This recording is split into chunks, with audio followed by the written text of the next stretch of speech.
I always felt like it's me and him against the world, which is how I felt like it was with my mom and I. It was like, we all we got, come hell or high water. But he was really mean, and so was my dad, and so was my mom. And I feel like that was hard. Yeah.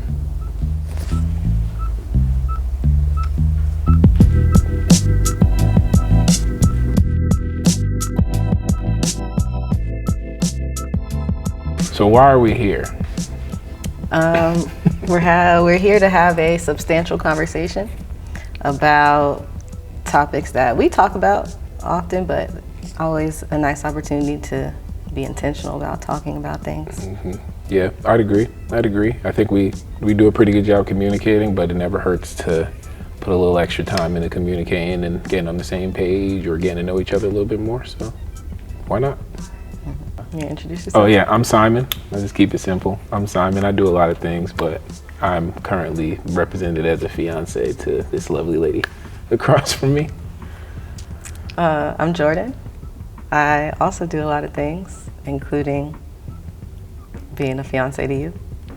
And yeah, we're here to play the game, get into some conversation. All right, let's play.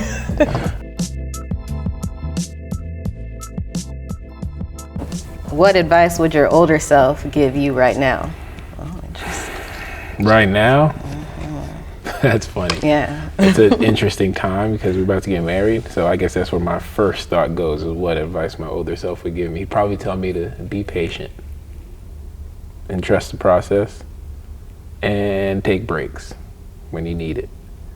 Yeah, be patient, I think. I mean, you and I both know something I'm forever working on is my patience. But I think moving into our new roles in marriage, I think is something I gotta always keep in mind as we, not only with you, but with our forever growing family. Things don't always get done the way I want it to be done. So I think that's just something I always have to remind myself.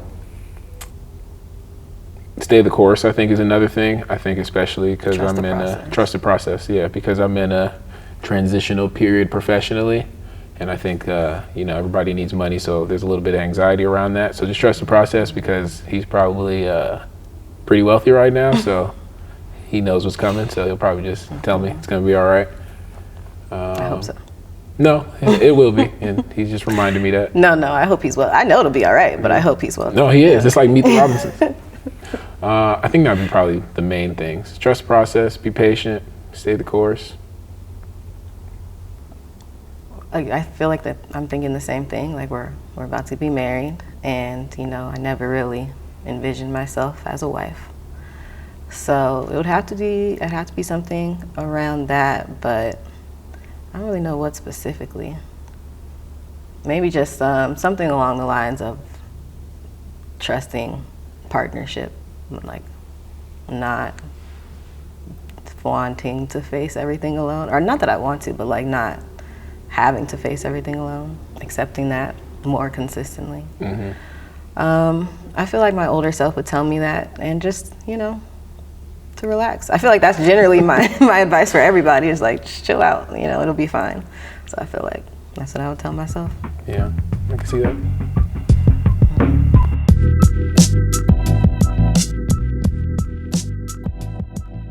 What's one childhood trauma that you experienced? Just one? I just say I'll just talk about my experience with moving. When I planned, my mom and I were moving to Delaware. It was the first time I was moving, leaving the state of New Jersey, but had to suddenly move back like the day before I was supposed to start school, and that was the first time I've ever been excited to go to school because of friction with my mom and dad and their divorce, and he didn't want me to move out of state. So that was a traumatic experience because then I had to go back to the middle school that I had just left, and I just told everybody I was moving, and like they just treated me like kind of bad because they were like, oh, it seems like you were like fake or lying or whatever because you said you were moving and now you're not. So that was kind of weird, but I think it was more a hard experience just at home. We still had the house in Delaware, and then we had to like hurry up and scramble and move back to Jersey. But every weekend we're traveling to Delaware because that was our home, and we're crashing on my sister's couch in the projects during the week to go to school. So yeah, that I think started definitely a lot of resentment with my dad for sure too. But that was a traumatic time with respect to instability. There's a lot of moving around. There's a lot of moving around.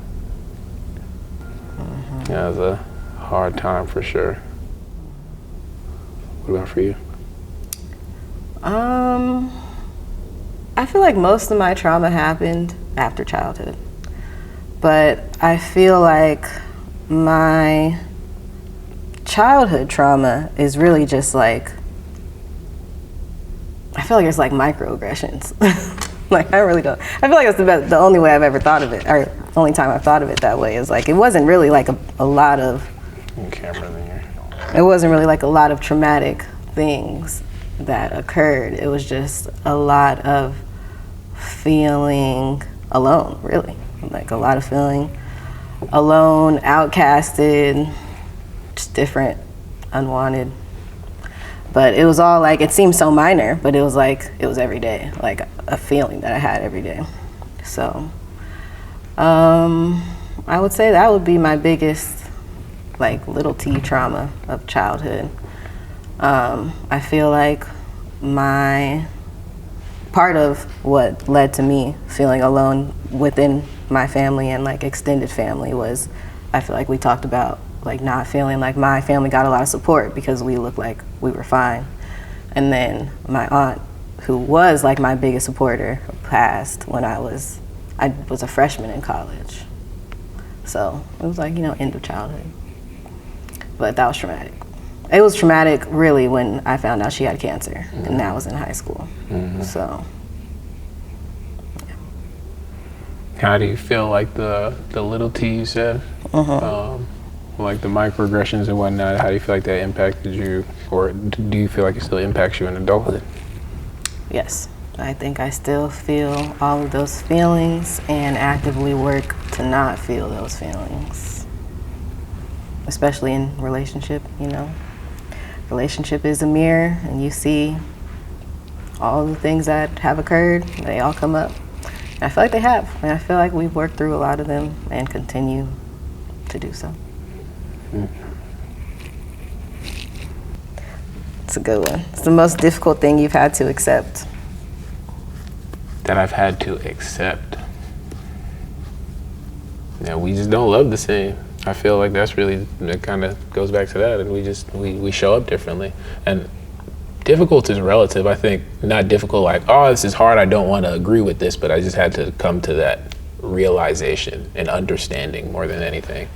But I think in coming to that understanding, like it feels like that much easier. I feel like that much lighter because I'm not looking for something that's not there, rather than I'm just accepting what is, so to speak. Like, and just again, like allowing you to love me how you love me, and like, oh, she's showing me love, instead of expecting it to look this way. And then also with that, I feel like I'm more willing to ask for something I need instead of just assume that you're gonna give it, or you just won't do it because you don't do it of your own volition. Like I can understand like, oh, maybe she doesn't naturally love this way, or she doesn't naturally see things the way I do in this circumstance, so let me just tell her, let me just ask her and put it on the table, and then allow you to make a decision for yourself rather than eliminating it all by myself and not asking anything. That makes sense? Yeah. Yeah, that's probably the biggest thing that's been helpful in accepting. I feel like I agree with that. I think I had to accept that too, that we show love differently. I do feel like, what would you say your love language is? Quality time. I mean, acts of service and then quality time. Right, and I feel like everything you name for me is acts of service. I feel like I try to show you love in what I feel like is your love language, but you're lacking in the other love language. Words of affirmation, or felt like you were. Yeah, and I think that's what tripped me up, because I still would say quality time and acts of service are my top two, but I feel like from you specifically, I feel like I need words of affirmation to get clarity sometimes that we're on the same page, or that you love me, or that you think I look cute today or whatever. I don't know. But something I think we definitely do a lot more of. Or I'll try and ask a little bit more. Most difficult thing I've had to accept.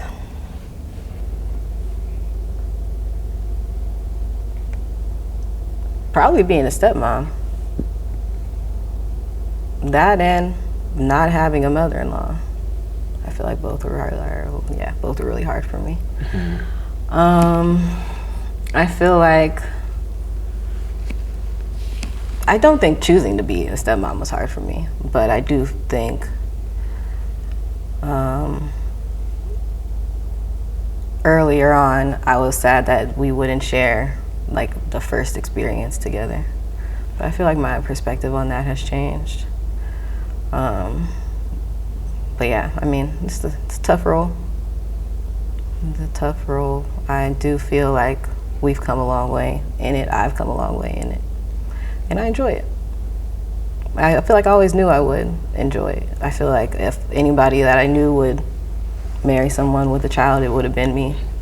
So I feel like I'm playing the role that I'm supposed to play. But I do look forward to, as you know, like continuing to grow our family and starting together from the beginning. Not having not a stepmom, not having a mother-in-law, I feel like, you know, that's just something I looked forward to, just being able to have another mother figure and just not another chance at a relationship, but an opportunity for a different one.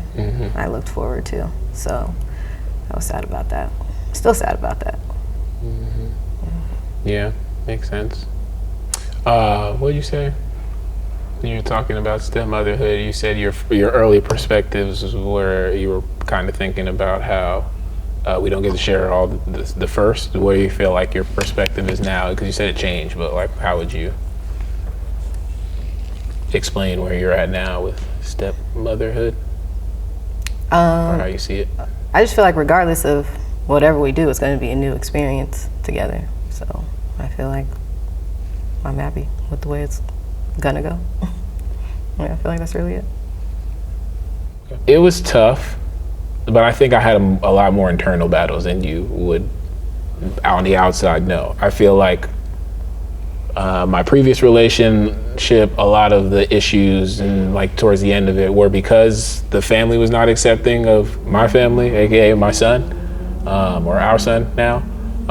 And I think because of that, it was on the top of mind. And I feel like I've always felt like, especially because I don't have his mother and I have never been romantically involved, I always felt like it's me and him against the world, which is how I felt like it was with my mom and I. It was like, we all we got, come hell or high water. So I think that's something that I've always had like a paranoia around with respect to bringing other people in his life, because I would never want, like that previous relationship, somebody that's half in on my son. Like, fuck no, my kid deserves way more than that.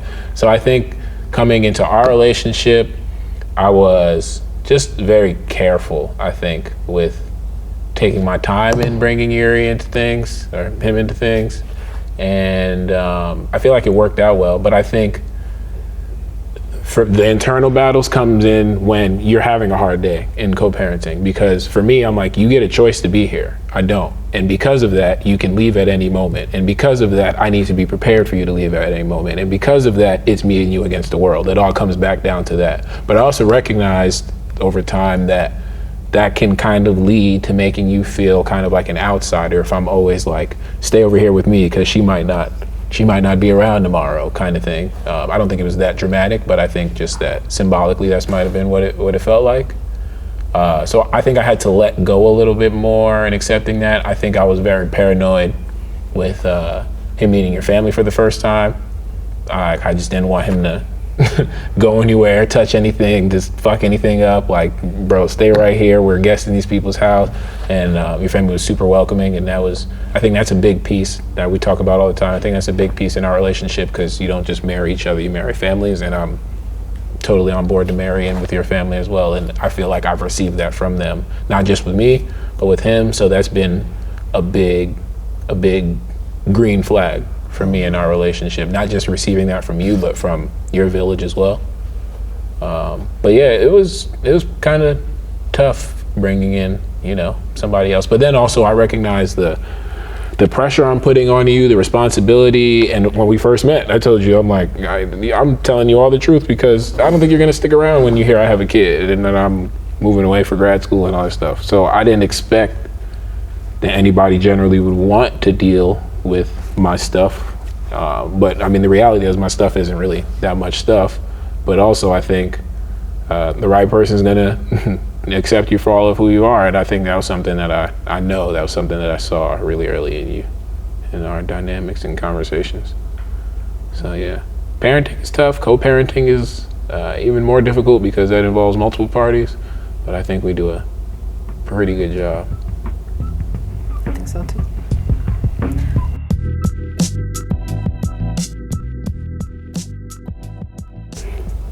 All right, what are some mistakes your parents made in their relationship that you want to avoid? I feel like growing up, I always was not concerned. I just wasn't sure how they got together. I just feel like they were very different as individuals and had different goals and aspirations, and just hard for me to see how they met in the middle. I feel like as I got older, I understood where they meet and why, like how they balance in a way. But I also knew that I did not want to replicate their marriage. I feel like they have been married over 30 years, almost 40 years, I don't even know. But I feel like that's great, like great model of, you know, sticking it out. But I feel like for me, it was more important to be with somebody I was more aligned with, that like we could have fun together and we enjoyed doing things together, so that I feel like both my parents like left the house to have fun or did things separately to have fun, and I want us to be able to go and have fun together. I feel like that's probably my biggest thing. Neither of them are great with vulnerability, which I mean is why I'm not great with vulnerability.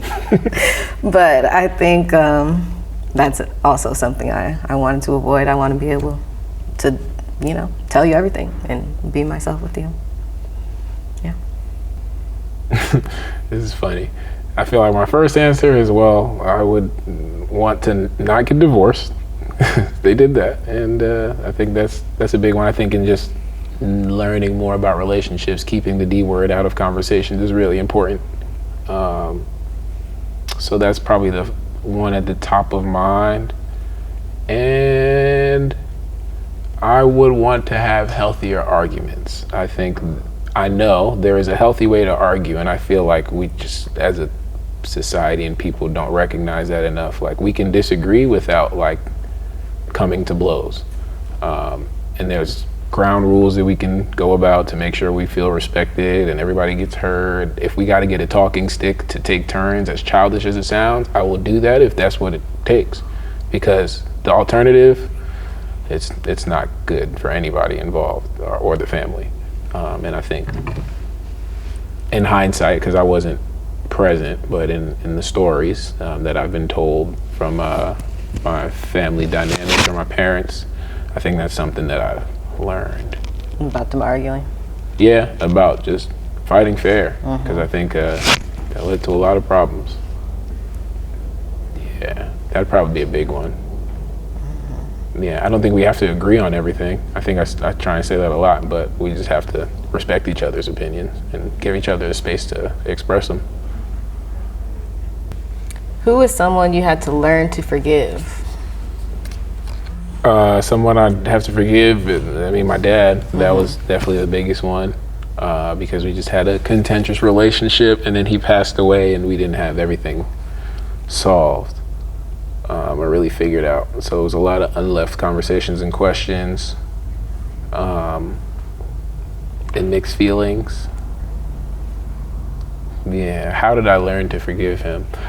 I think the best way to explain it, remember when Drake and LeBron did the interview, when Drake, he was hiding something from the world, but the world was hiding something from, you know, The whatever. kid? Yeah. all that stuff came out, and he did like a breaking interview with LeBron of all people, but like talking about it from his side. But LeBron said something, and he talked about his relationship with his dad, and he talked about as he got older, he recognized he got to like the same age his dad was when he had him, and it really just started to give him perspective of like, damn, like what was that like at 20 something years old? You got somebody pregnant. Like I couldn't even imagine going through that at this point in my life. And I think a similar process for me as I started getting older, I just started taking perspective of like, what could that have been like? Especially just, I mean, you know, my family's not from here, being immigrants, and like that entire experience, that's a whole nother context of stress and shit that you have to deal with just to get here. Let alone the relational stuff that happened in between. So I think I just started to take perspective a little bit more, and like I couldn't imagine being in their situation. I think I started to loosen myself from my mom's side. I think maybe unintentionally, she biased me to her perspective and stuff, and I think I just started to be a little more objective of like, nobody's perfect. Like, you know, like not every argument was my dad's fault, but my mom probably had some part in that as well. So yeah, I think I just started to really recognize him as a whole ass human being that makes mistakes, does some things right. I think with that, I started to recognize, well, you know, he did kind of show me love in these different ways, and we used to travel a lot and take trips and whatnot. So I think I was just able to take perspective and like learn to love a human. And to love a human means that you're gonna love somebody that's imperfect and makes mistakes. And you have to learn to work through that. So I think by the time I was in my mid-20s or something, I started to really understand that. Yeah, my dad would probably be the biggest one. I think if I could forgive him, I learned if I could forgive him, I think I wouldn't have an issue doing that with anybody else. Yeah, that's real. I feel like parents are like the easiest answer for that. Like, no matter how good of a parent you are, you're gonna mess up at something. So every kid is gonna have something to say about their parents, objectively. I mean, you can say, you know, my parents were great, and they were. My parents were great. I feel like they raised two great kids, and I feel like I had to forgive both of them for different things. I feel like my dad is mean. Really, that's what it comes down to. I feel like he can be just blunt. I feel like we have some similarities in that way. And I feel like as a kid, as a young girl, having a father who like did not mince his words, I feel I had to grow thick skin, and I didn't really want to. I feel like I was born really soft, and I think I just was hardened over time, and I didn't necessarily want to be hard. My mom, I don't know if I have anything specific to forgive her for. I think similarly, I just started seeing her as a whole person, and understanding why she views things the way she does that are opposite of the way I view them. And just having more empathy, just understanding why people are the way they are. I also had to forgive my brother for a lot of things. I think I suppressed how angry he made me as a child, and then it came up again, like early adulthood, and I was like, man, like he was actually really mean, and why am I so kind to him? Like, why am I so nice to him? And then, you know, we had discussions and got past it, but he was really mean, and so was my dad, and so was my mom. And I feel like that was hard. Yeah.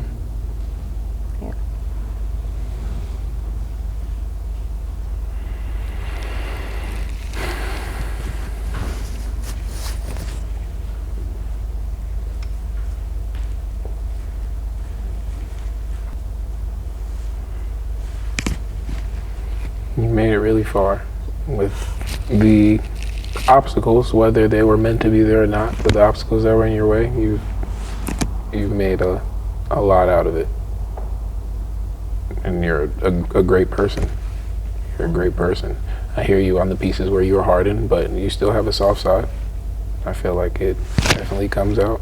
I feel like we talk about a lot of these things, but I hope you know that you're a great person irrespective of the things that have happened to you, and you're not what you've been through, you're how you responded to it. And I think where you are now is a beautiful testament of that. Yeah. You know, I feel the same way about you.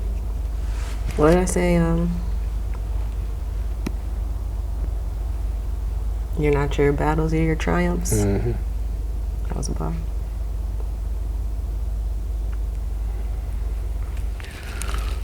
What's one thing you would say to a person who broke your heart? Skip that. Fuck you. What were your first impressions?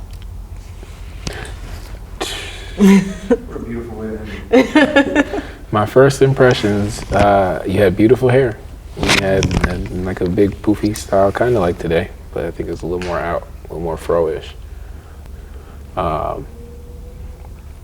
I think, especially just where I was at that point in life, because this was a few months after my mom passed, as you and I both know. I wasn't looking for a relationship, so I'm like, there's no way she's finna be interested in me, especially after I tell her all about who I am. So I think I was probably the most upfront that I've ever been in meeting somebody, because I'm just like, watch, she's gonna run away. And just telling you about my life and what I had going on, and you prove me wrong. So I think that's something I think about a lot. And I always think about the first night we spent together, just laying down. I remember feeling very at peace, and it was the first time I felt at peace since my mom passed. Yeah, those are a lot of my first impressions. Yeah. Did I mention you were attractive? You said my hair was cute. I was trying to keep it PG. Yeah, I feel like my first impression was I needed you to replace the person who was talking to me at the bar.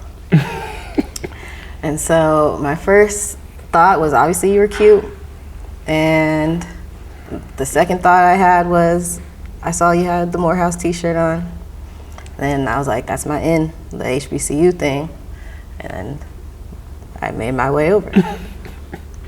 And then my first lasting impression from the night was when you said something about Black women that made me feel seen. You were talking about ingrown hairs, and you were talking about how you don't shave and how you get them. I'm like, oh yeah, yes, I hate those. And you're like, yeah, but nothing like any of the problems a Black woman goes through. That didn't even make sense. That didn't sound relevant. But nothing really like what you go through, queen. But it worked. Hey.